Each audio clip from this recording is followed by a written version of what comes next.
Hello, hello, hello. Welcome to Kernels of Truth, brought to you by Progress Kentucky. Thank you so much for joining us this week.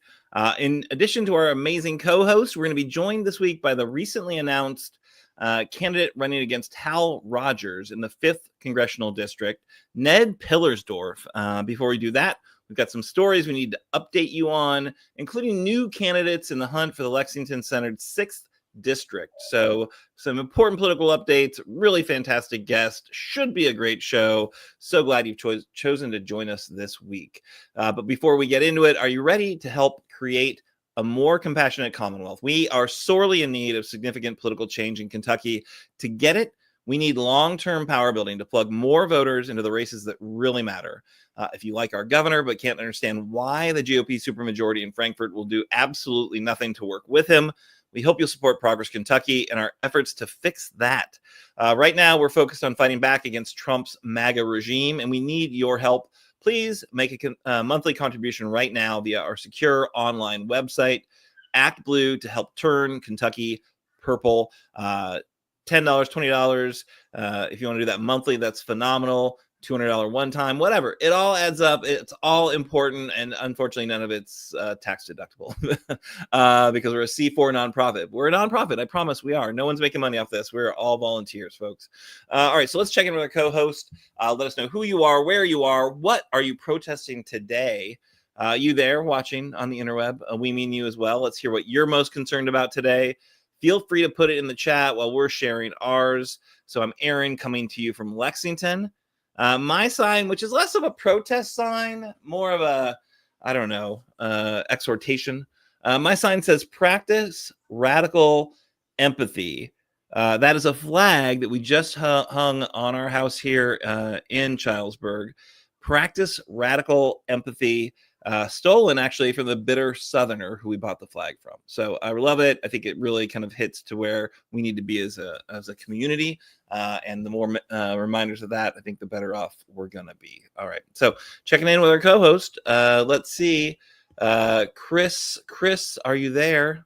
Yeah, I'm here. Here in Berea, Kentucky. And evidently we have a similar vibe going on with our protest signs because mine is mutual aid, not mutual destruction. Oh, yeah. So I've been reading up on mutual aid and how that works, and a fair amount of like how the Black Panther Party kind of supported themselves in a lot of different communal ways, and a lot of other pockets of resistance in years past. And so it's been very enlightening. But yeah, we need more mutual aid and to get through these tough times, because our government is certainly not going to be helping us much. They don't seem to care so much, for sure. Awesome. Yeah. So thanks for that. Great sign. Appreciate it so much. Now let's roll into the news stories we're going to cover in our news of the week section. There's a lot to cover. And one thing I thought we probably needed to do kind of right out of the gates is update folks on a story that we had covered just, I think, maybe a week ago, 2 weeks ago. So really important one.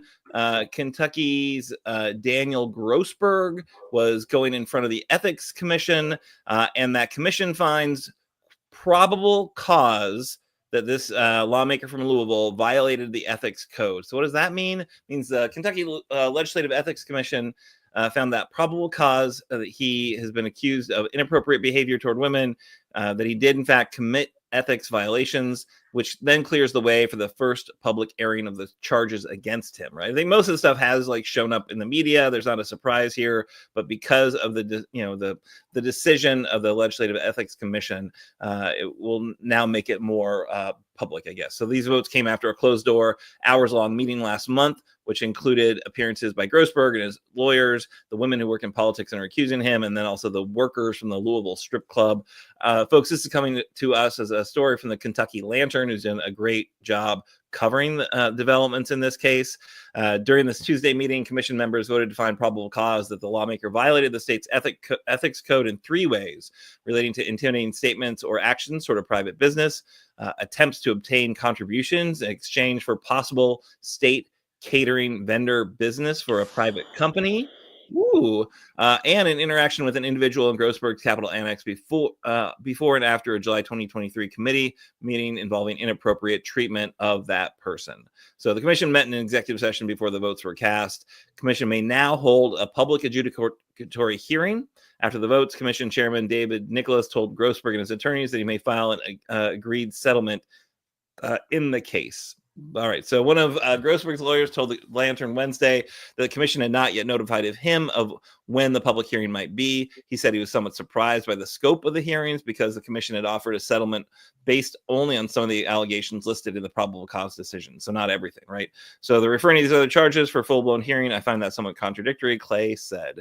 As we all probably know and could guess, he has been expelled from the House Democratic caucus.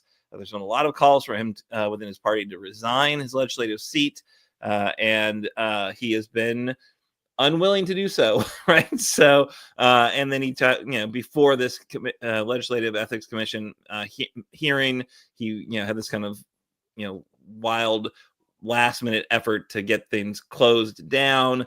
Attempting to sway Franklin Circuit Judge Thomas Wingate to block the proceeding, but that motion was quickly dismissed. So not great, not an impressive guy, not really like showing the best side of the Democratic Party right now. So I'm really glad that the Democratic Party has kicked him out of their caucus, even though that makes it a really, really, really small caucus there in Frankfurt. But yeah, it is where we are right now in this story. Chris, any thoughts about Grossberg being officially probably gross?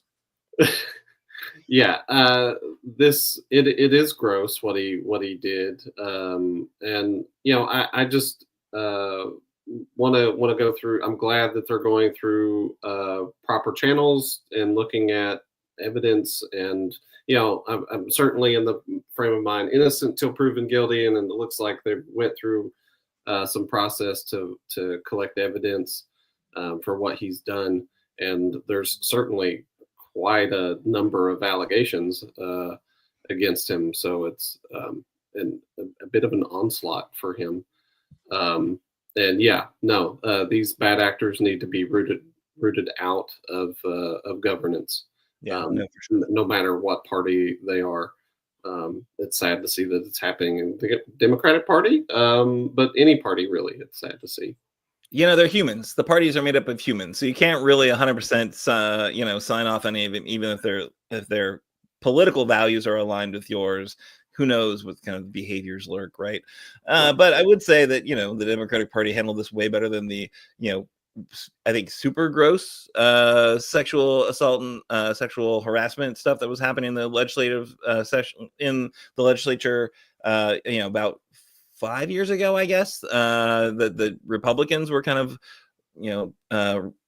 really leading that up. But yeah, if you look back on it, there was definitely some really horrible behavior coming from a lot of key members in the legislature, and they were, I think, uniformly GOP. So, not saying one party's better on this stuff than the other, but I just like to remind you that it's not like it's only ever been Democrats who've done this stuff, right?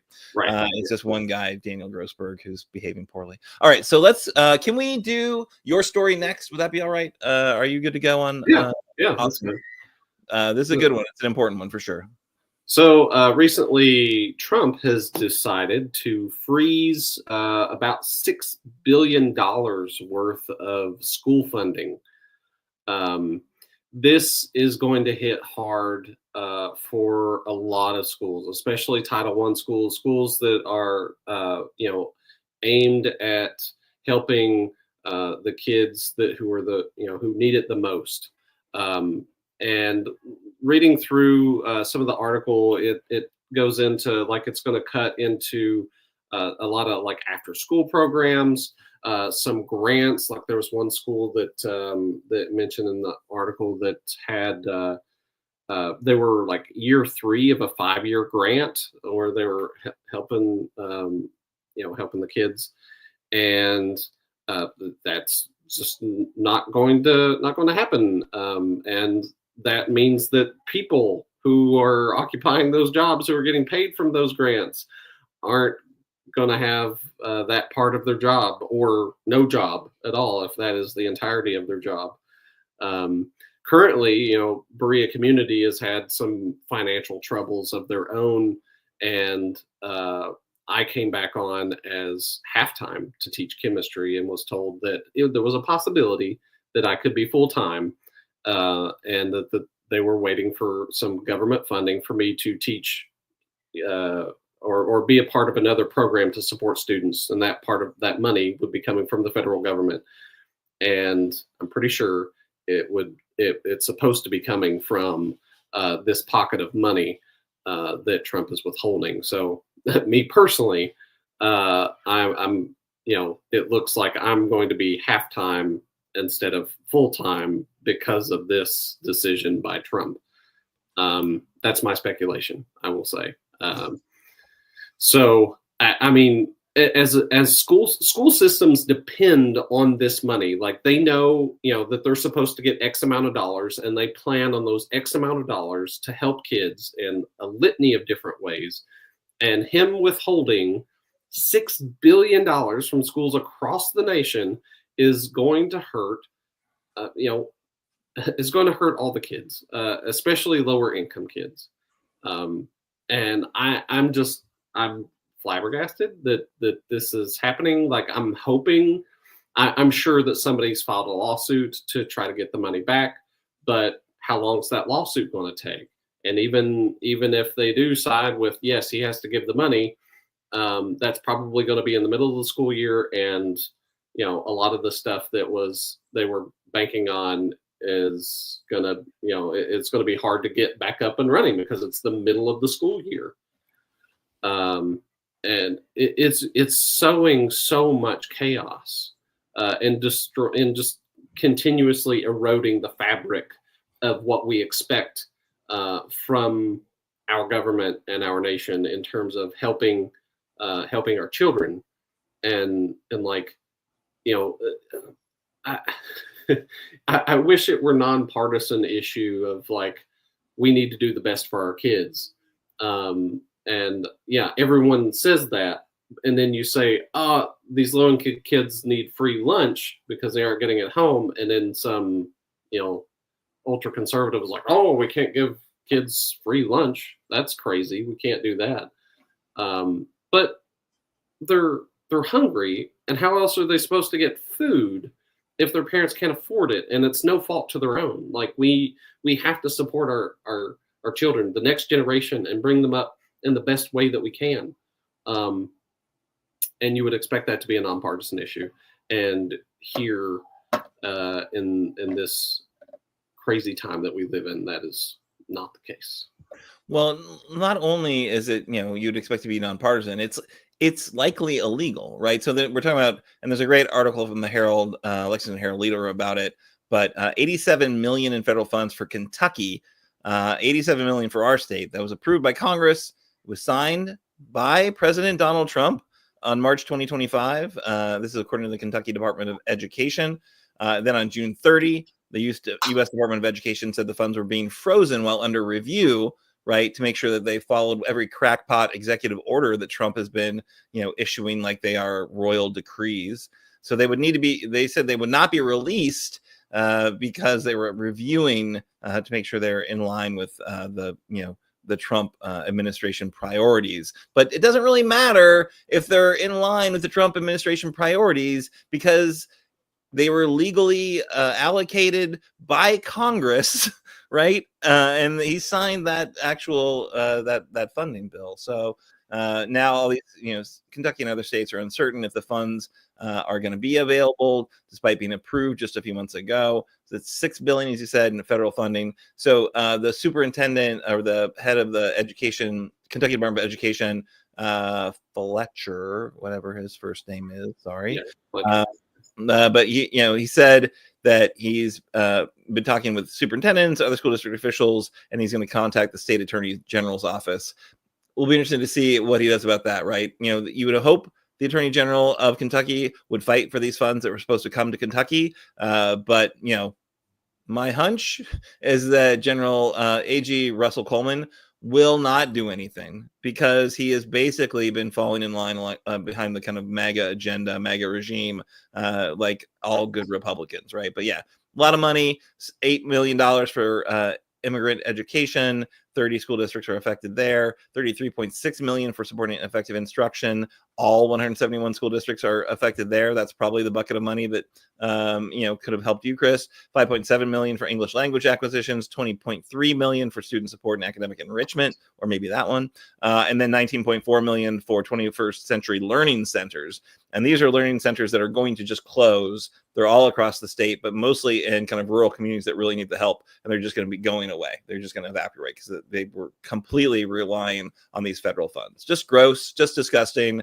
And this is something that, I would be interested in your thoughts about this, Chris, but like maybe we should be putting together, an online campaign to Attorney General Russell Coleman, right? Like this is like the kind of thing like, nope, the law's clear.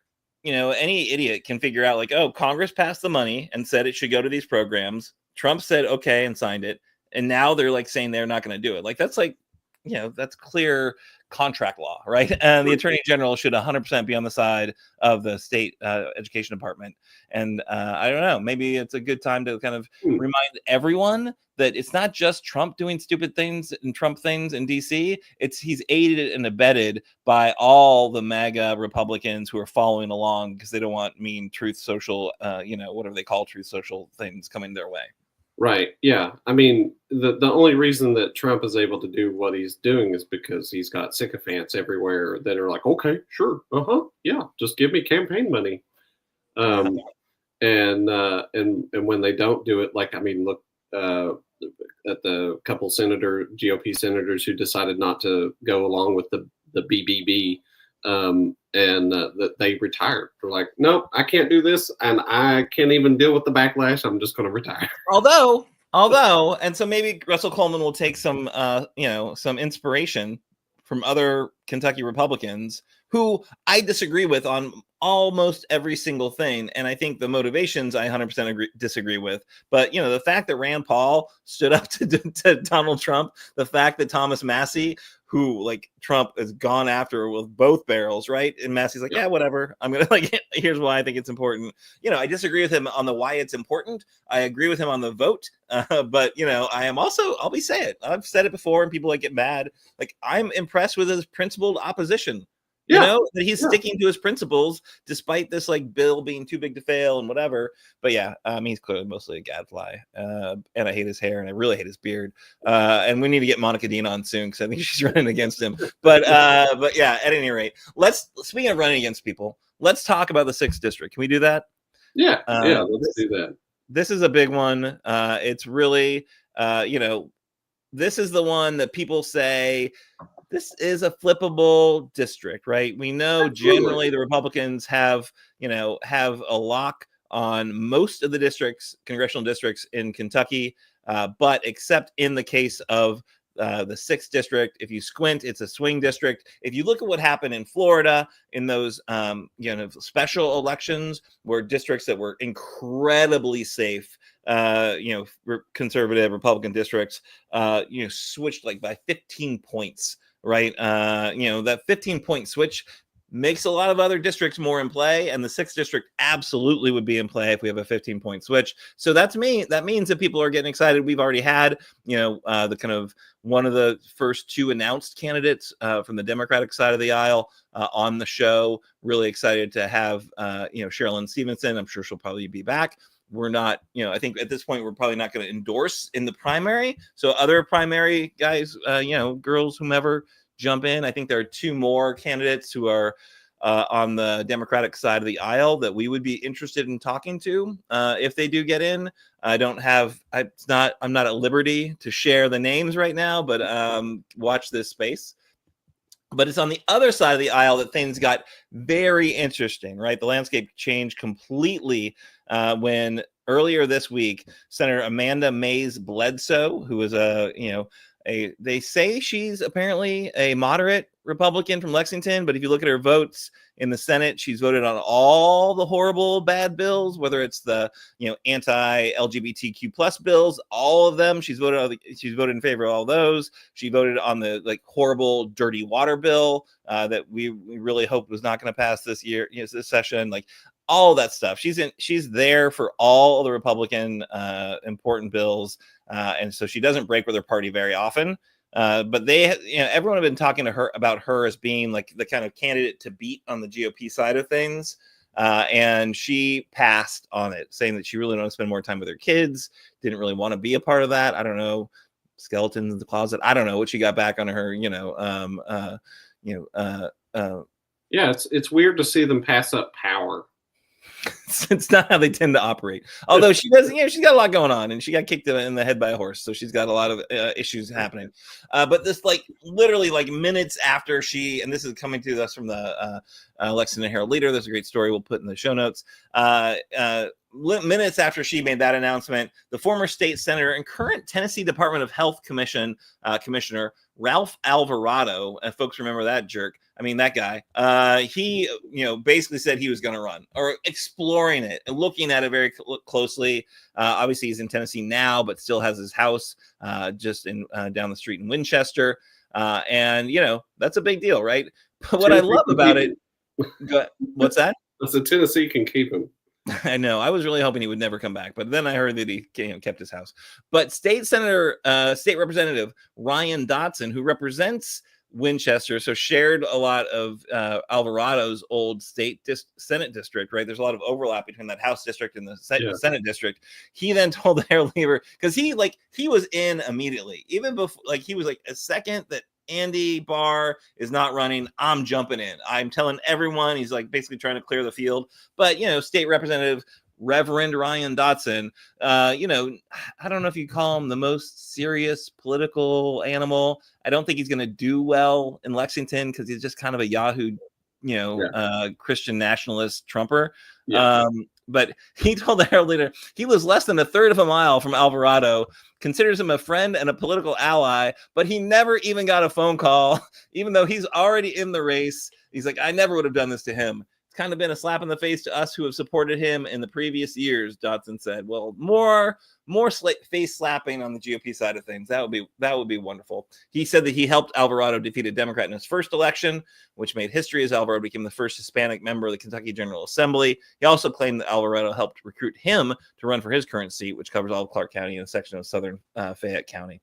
So I've stood with him. He stood with me, and he has to drive by my house every day to get to his house when he's in Kentucky. Anyway. So that was an emotional moment for Ryan Dotson. I hope he's okay. I hope he gets through it. But, what we also know is that now another candidate has jumped into the race. This is one that I think is, again, it's she clearly got in because Mace Bledsoe did not get into it. And this is somebody who's from your neck of the woods. Doesn't represent you, right, Chris? But is in your area. Thankfully, it does not represent me. So this is and it's odd. I don't know her name. I've never heard her name spoken out loud. State Representative Deanna Gordon. And so she's in it. She has already got a campaign website apparently up, which touts her support of President Donald Trump, shocking, on a variety of issues, including immigration, guns, and energy. So I guess we'll see. She and Alvarado, I guess, are not tight, but it's very interesting to see that she has jumped in so quickly. I do think that folks think a woman helps maybe blunt some of the the rough edges of what the Trump administration is doing there, and maybe especially if Cheryl Lynn is the rep, it's a woman versus a woman. I don't know. It doesn't the kind of compassionate side of the Democrats, which people kind of do kind of gets blunted if you're running against a woman. I don't know. That's a theory. But I think it's kind of amazing to hear, quote, Central Kentucky isn't looking for a puppet or the next in line. They want someone who understands real world problems and fixes that, not kicks the can down the road while being more concerned about the consequences of the next election. Gordon's campaign website says despite the fact that it also says how much she's lining up behind Donald Trump. Like, but we don't want a puppet, people. We don't want a puppet. We don't want somebody who's just going to follow blindly. Anyway, yeah, I don't think. I don't know. I don't. If I was Sherilyn Stevenson or any of these other Democratic candidates who may or may not be getting into the race soon, I don't think she would scare me off. That's for sure. No, absolutely not. And the Republican primary is just going to eke out whoever is the most Trumpiest Trumper, and I think that that is going to be to their detriment in the general election. And I hope it is so bloody, and I hope they like pull out the long knives. I don't think the Democrats will, knowing whom I know. Sherilyn's, she doesn't run that type of a campaign. David Kloiber, maybe he will. I don't know. Should we have him on the show? I don't know. He's been a state rep or a city council member in Kentucky or in Lexington, sorry. And he, spent an enormous amount of money to run for mayor and did not get very many votes whatsoever for the money that he spent. Yeah, I remember that. That was sad. But I mean, he's got more of it. He's like, he's the head of a like $1 billion family foundation or something like that. Well, I guess he's got the. I mean, my stance in general is we don't need any more wealthy people in politics. Billionaires? Do we need more billionaires? I think I think we're in the wrong direction. We've had too many we could have him, bring him on the show, but I'm gonna roast him for having money. I will say this. I think what we will probably do, and don't quote me, but I think what we'll probably do is what we did last time: do a full kind of a not a debate, but a forum, like a candidate forum. Yeah. So bring them kind of all on, all the legitimate candidates who, are running real campaigns, not just like a name on a ballot, maybe. So yeah, I think we should definitely do that. If the two people that I think are going to get in, then I think we'll have at least 4 folks. I can't tell you. It's not my news to tell. But when they announce, you'll see a knowing nod from me. All right, so I think that's mostly it. Anything else you want to say about the 6th district as this kind of gears up, Chris? I mean, the few elections that we've had since Trump's been in this second term, there have been some wild swings back to the other way, and the 6th district definitely fits within those margins, and so it's in play, and I'm I'm like, man, I picked the wrong time to run. Really did. Yeah. So, if we think back, right? So Amy McGrath was the most recent time. This was a super close race. Andy Barr was a sitting member of Congress, right? This was not an open seat. He was running for re-election. He had the powers of incumbency. So I think that this is going to be a different looking race. If we remember back, also, it was a really contested primary on the Democratic side, because I think people also smelled like, oh, this could be the chance to get it back. We had Reggie, Senator Reggie Thomas run. We had was he the mayor? Was he sitting there? Yeah, Jim Gray. He was the sitting mayor at that time. I think he had stepped down. I think just a wealthy business owner. But out gay man, which is kind of cool. And then obviously Amy, and she was like kind of the upstart, right? Like she was the non party person. And had a cool bio to run on, that's for sure though. All right. So that was 3.5 points, I think, at the end of the day. So close. So close. Man, things would have been different. I mean, I don't know. If she'd held it, that's one vote. This big, beautiful bill went by, one by one vote. That stuff matters. All right.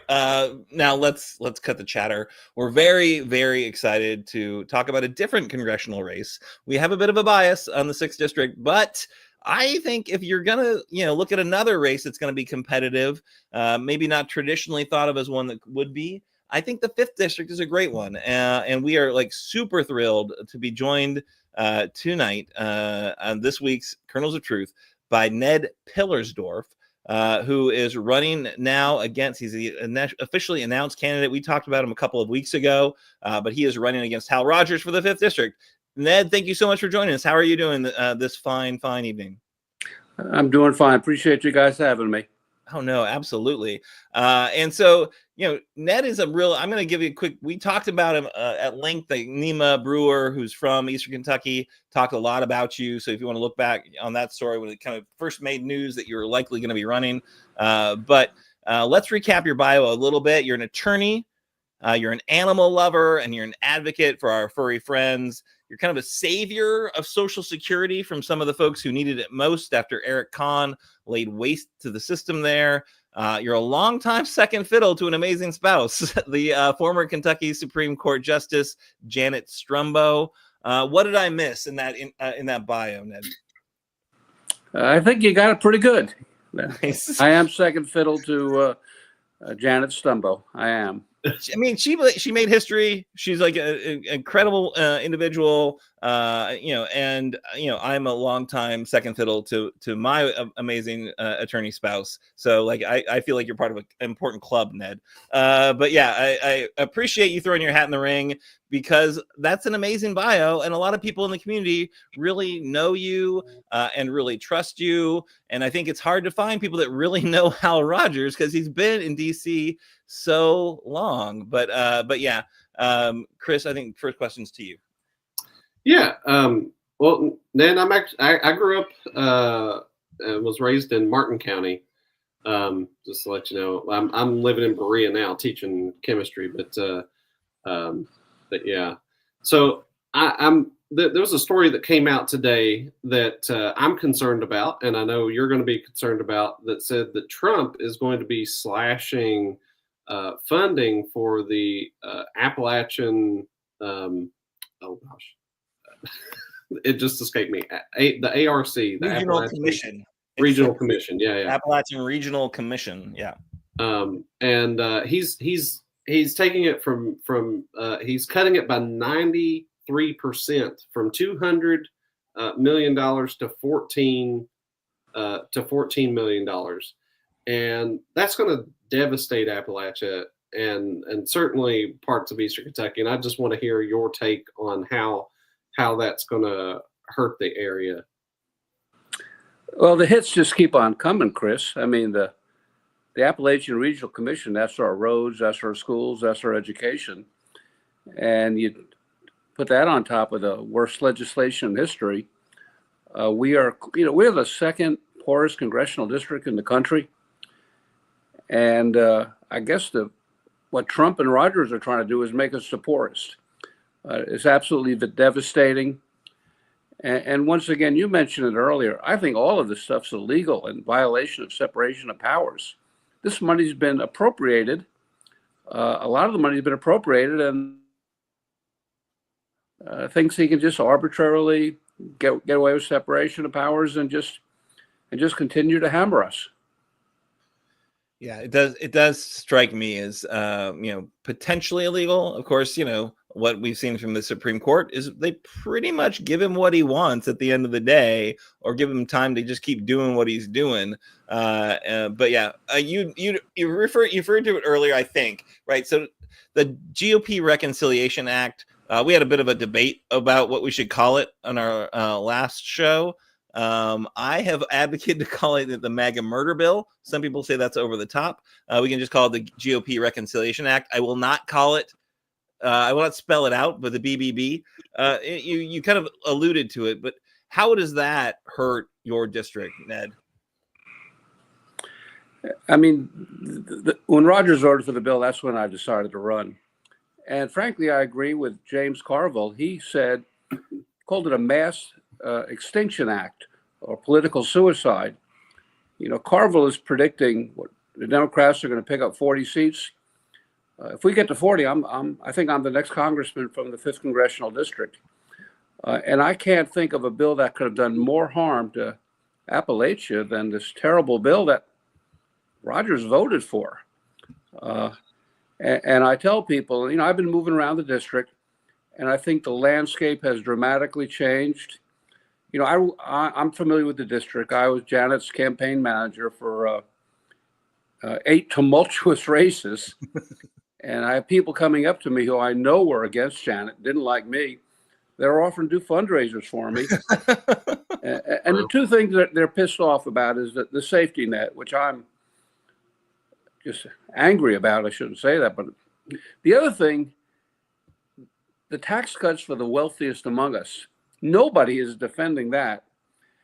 And, once upon a time, the Republicans believed in balanced budgets. They used to believe Russia was our enemy. But I really sense a change in the political landscape. In every local newspaper, you see the word Medicaid. And I think people are paying attention. I've always had the cynical belief, I take that back to the Republicans, I think I have the cynical belief that people on Medicaid, depending on food stamps, they don't vote.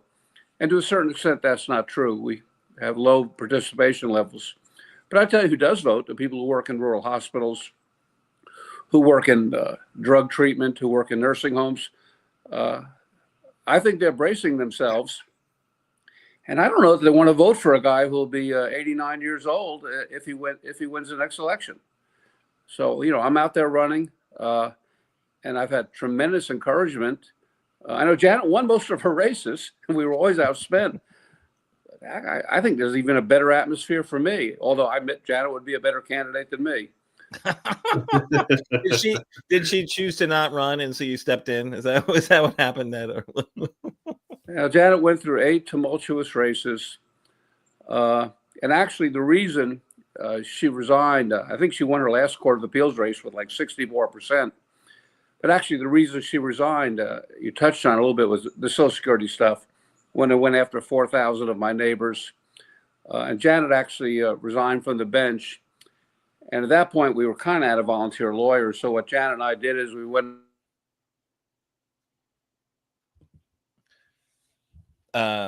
Unfortunately, we don't have the best internet for Ned. He does live in Eastern Kentucky, and I blame Hal Rogers for not having him getting him faster Wi-Fi. You back, Ned? Ned, can you hear me?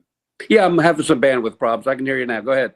Yeah, you were just saying about how, because of that Eric Kahn stuff, you guys had kind of maybe she'd stepped off the bench, and you guys, I was kind of on the edge of my seat. What was the next step on that? Like, you guys worked together on some of this, or how? Well, what happened is first they did 1,800 hearings, and we got that all declared unconstitutional.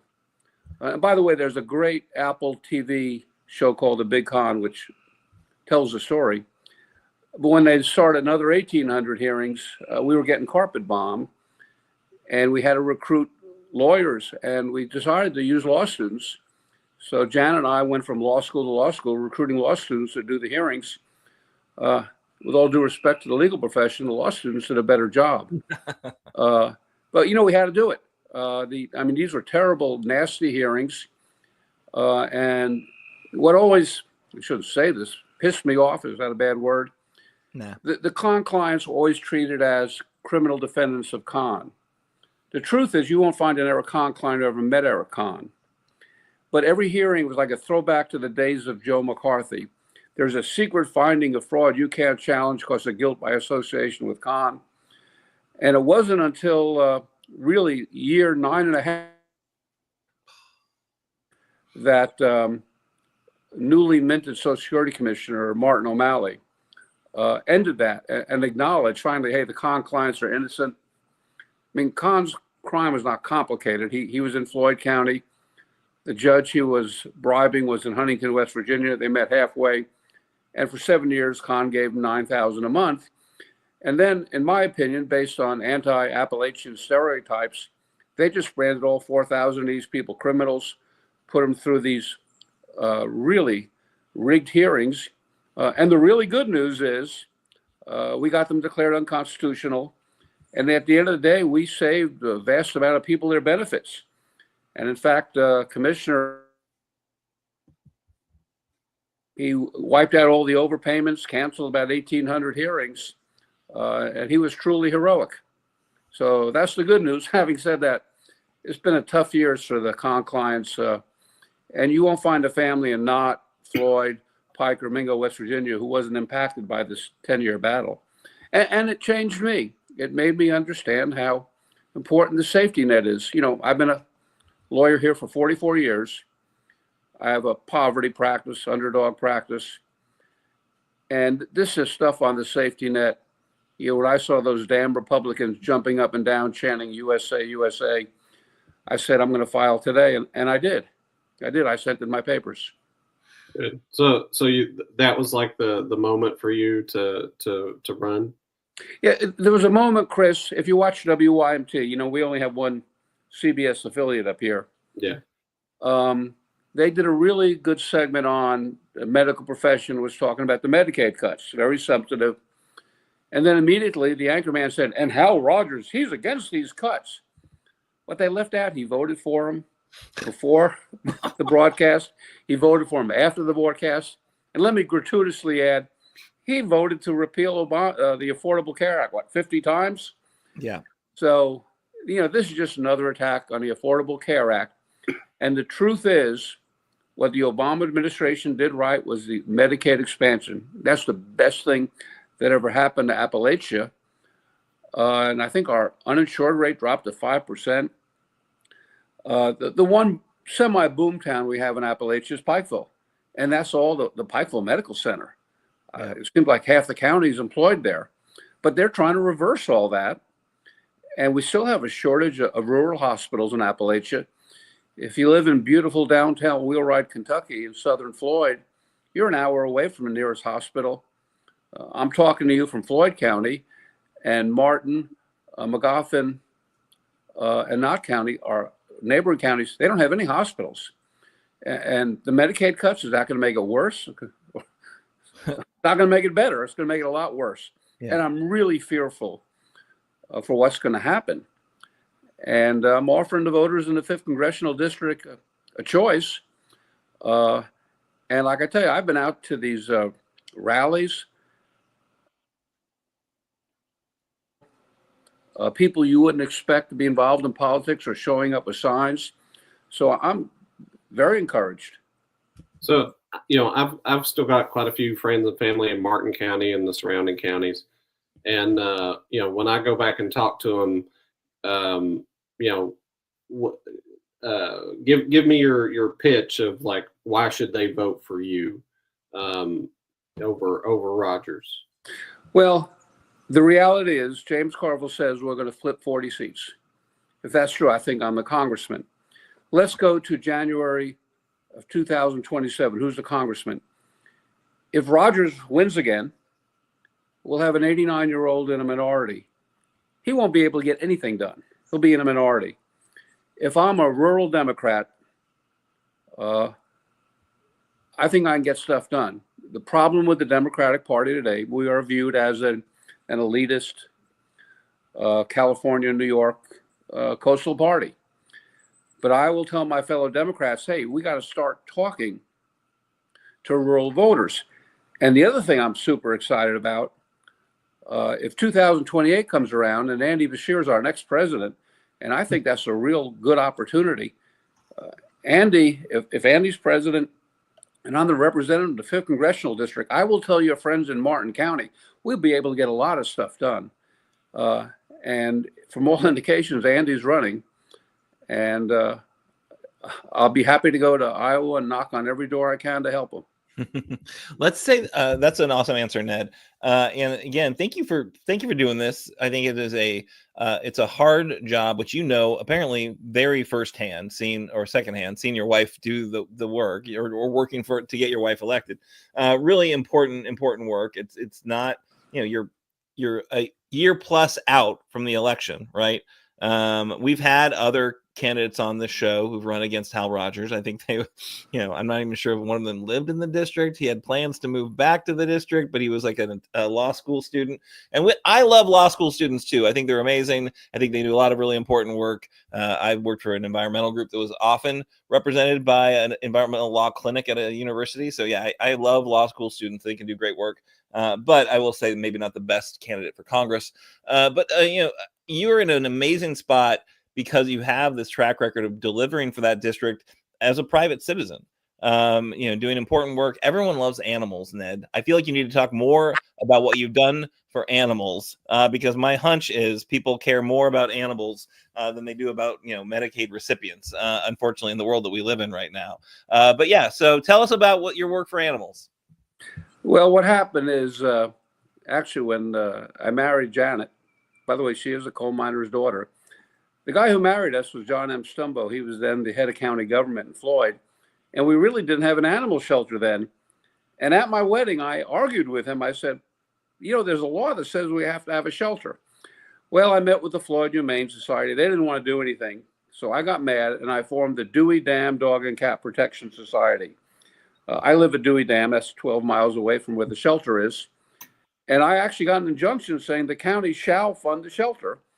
And we have a shelter in West Prestonsburg. It's a no-kill shelter. We have probably a 99% adoption rate.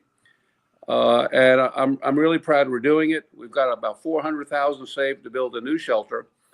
And the reason, you know, for the East Kentucky shelter to have a 99% adoption rate, interestingly, a lot of our dogs end up in Canada. There's a shortage of adoptable animals in upstate New York and Canada.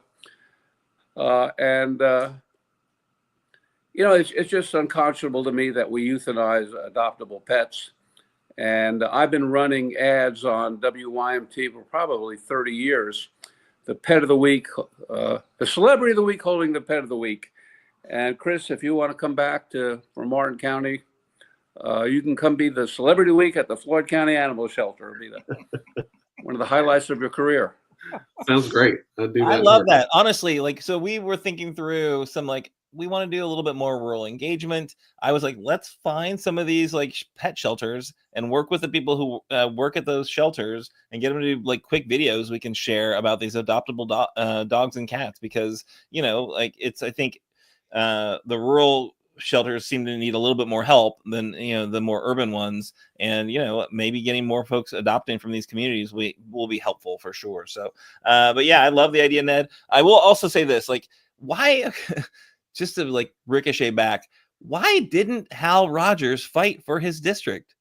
Like, why was he like unwavering in his support for this horrible, horrible slap in the face of his constituents? Do you have any insights there? Yeah, I mean, the old saying about Hal Rogers, when he was in the district, he always spoke with the compassion of Jesse Jackson. But when he got to Washington, he voted like Jesse Helms. He's always been a hard right winger in terms of votes. And it's just this terrible tribalism. And, you know, I've used the word, his vote for this terrible bill, that it was treason. Janet says I shouldn't use that word, but it's just unconscionable. You know, you know, he is what, 87, soon to be 88 years old. Maybe that's the reason.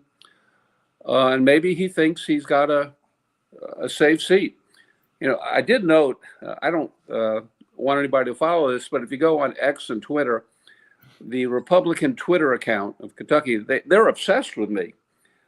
They think it's a big deal that, you know, I graduated from Vanderbilt and I had a Vanderbilt shirt on. Of course, by the way, Andy Bashir graduated from Vanderbilt. I hadn't harmed him. But this guy's been attacking me unmercifully for graduating from Vanderbilt. Well, although I will add, he seems to have a little problem with grammar and punctuation. So I'm wondering if the guy running that account for the Republicans actually graduated from anywhere.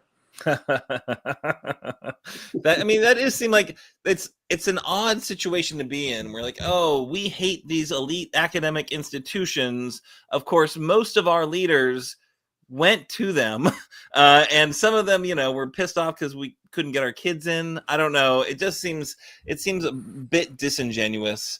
And sure, maybe those are pockets of liberalism, but I just feel like they're just really good institutions, and they teach people to think critically and give you the skills to do the work that's required for a highly functioning society, right? You know, we need people who can think at the highest possible levels to ensure that this great democratic experiment makes it to 250. I mean, we're so close. Well, we're so close, but I'm smartest a little bit person I know is Janet Stumbo, who graduated from Morehead State. And Oh, by the way, really? I do have a relationship with UK. I mentor their law students, did some of the con hearings. And I always say, as bad as this 10 years was, and, you know, I became this unfortunate suicide hotline for these desperate people. The only one of the good things that happened is we got the law students involved in helping our vulnerable neighbors, which not only helped our vulnerable neighbors going through these terrible hearings, but I think one day it'll help those law students in the future. And UK has granted me this mentorship program for their law students, and it's kind of one of the few things about this 10-year battle that I've enjoyed. Hate to use the word enjoyed. Well, it was a better part of the 10-year battle. Let me say that. Yeah. Well, I'll ask you this final question. I know we've gone a little bit long, but how can people help your campaign, Ned? I'm sorry. Say that again, Aaron. How can people help the campaign, Ned? How's the campaign going? How can people help you? Say that again. I'm having bandwidth problems. How can people help you in your campaign? I think there's a lot of people who would love to see Hal Rogers no longer representing Kentucky in our delegation. How can they help make sure that you are the next congressman from the 5th district, Ned? Well, they can go to nedforcongress.com. They can donate there. We're getting lots of donations, but I'm getting small donations in the nature of the people who gravitate to my campaign. And we're actively moving around the district. I am going to all these Kentucky Resist rallies, which makes me feel better. Like I say, you see people you never would have really expect to be out. They're out on the street. There's a lot of profanity. And boy, are people mad about the attack on the safety net. And, you know, I just hope James Carville's right that we flip 40 seats, and I'm one of the 40 who gets to go to Congress in 2027. And I won't be 89 years of age at that point. Now, so is the basis of your campaign ageism, Ned? Is that what we're like looking at? It's just we want to get rid of the old guy. I mean, come on. I mean, like you gotta treat your elders with respect, right, Ned? No, I'm with you. I think Hal Rogers, again, I think he's an embarrassment. He's like put his foot in his mouth a number of times with his interactions.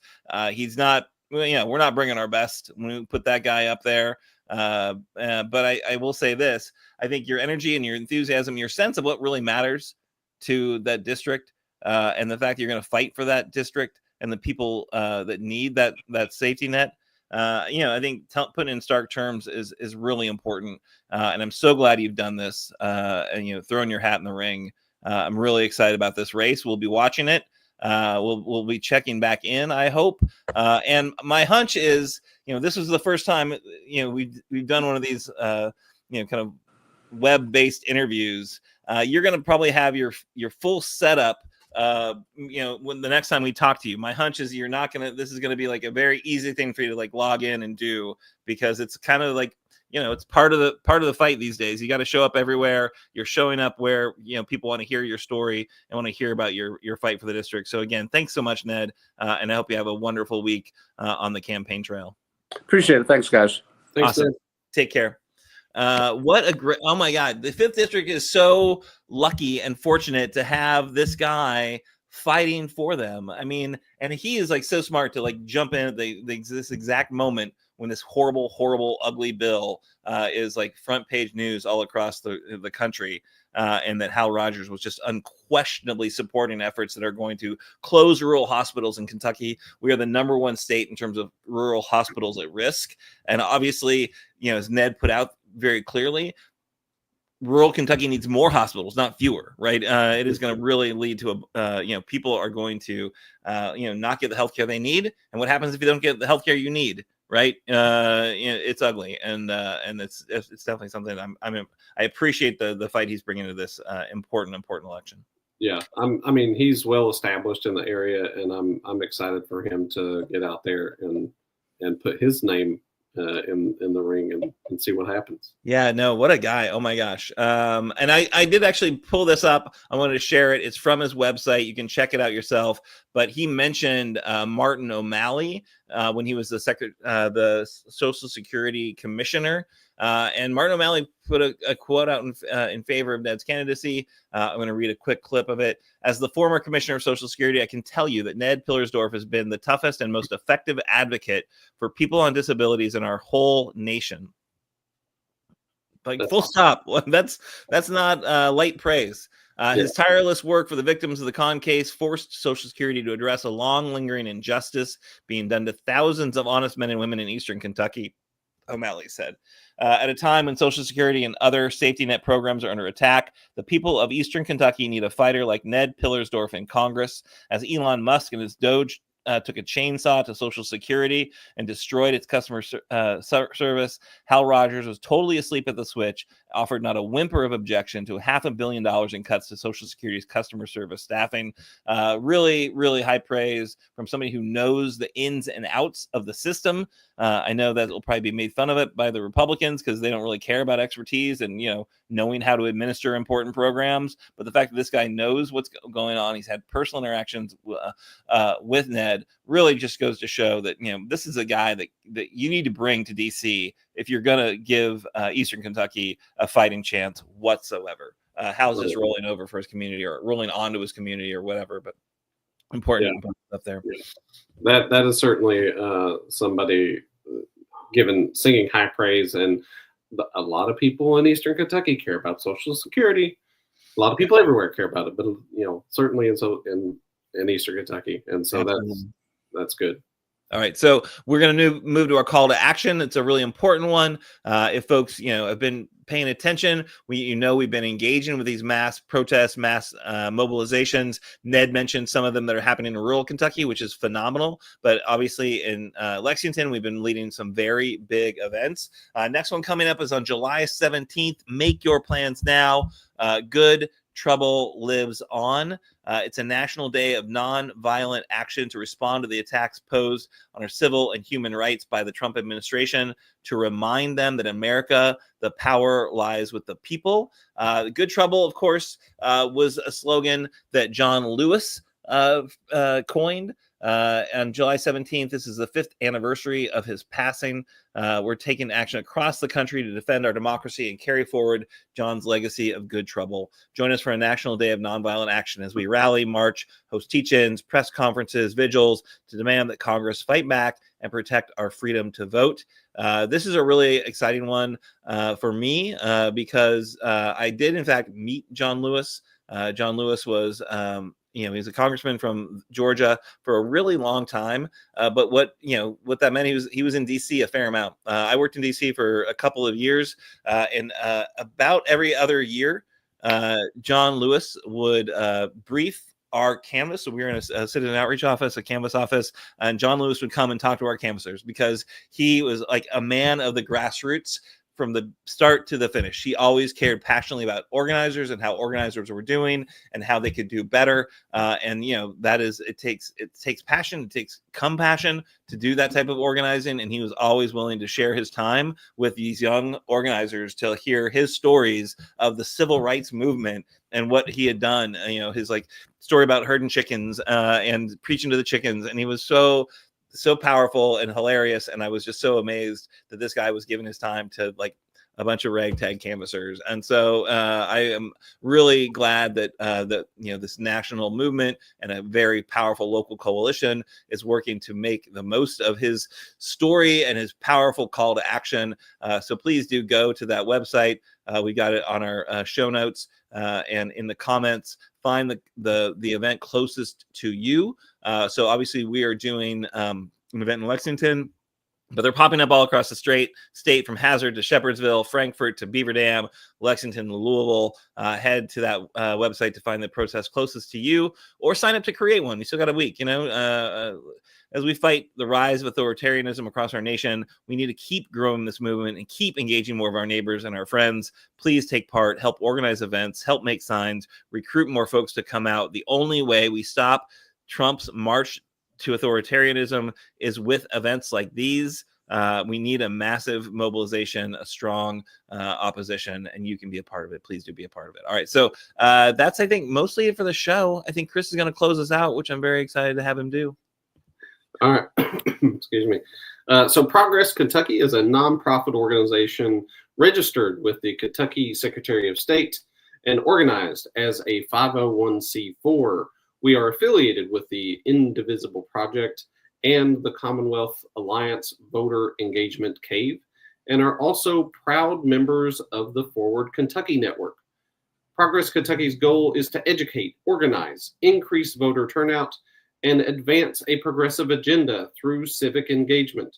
Please join us next week for our 219th episode, we'll be joined by Representative Gay Donworth from Lexington's State House District 76. First time on Kernels of Truth. Production of this episode, 218, was kind of by Aaron. And Nate Orsham wrote and performed our theme song. You can find more information and music at natosongs.com. If you missed our weekly live stream on Facebook or YouTube, audio podcasts and our show notes are available on Apple, Google, Spotify, and wherever you get your podcasts. If you do listen to the pod, please leave us a 5-star review wherever you are listening right now. Thank you all. Awesome.